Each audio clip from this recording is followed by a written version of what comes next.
سلام. در خدمتتون هستم با دوخت صحیح قزن.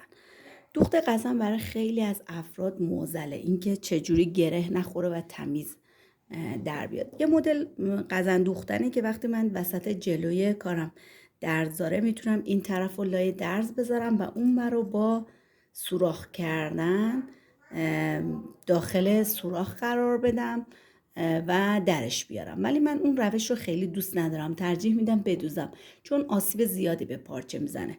من ببینید علامت قزنم گذاشتم، من چون لباسم میخواد کنار هم قرار بگیره. ببینید این قزنمه، لب به لب کار مماسش میکنم. اول نخم و چلا میکنم بدون اینکه گره بزنم انتهای نخم و ببینید نخمو میدم زیر کار، دوباره بر میگردم یه بار محکمش میکنم. این میشه گره من. این چقدر قشنگه، مرتب. و بعد شروع میکنم به دوخت قزنم.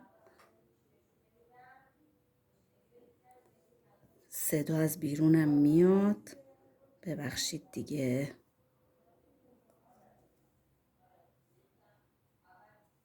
بذارید اجازه بدید من پنجره رو ببندم. پنجره رو بستم تا صدا نیاد.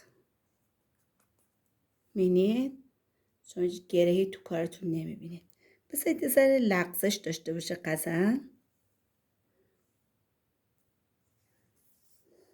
خیلی هم سعی نکنید بدوزید، مثلا بگید حالا 10 بار بدوزم که دیگه شکافته نشه. نه، چون باعث صفر شدن کار شما میشه. و خب من در انتها هم میام به این شکل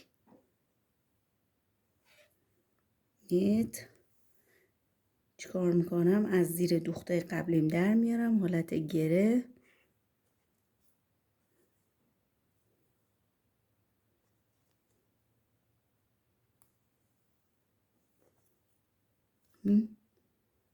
تمیز و خیلی دقیق.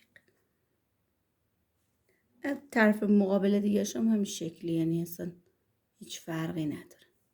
امیدوارم دوست داشته باشید، براتون کاربردی باشه.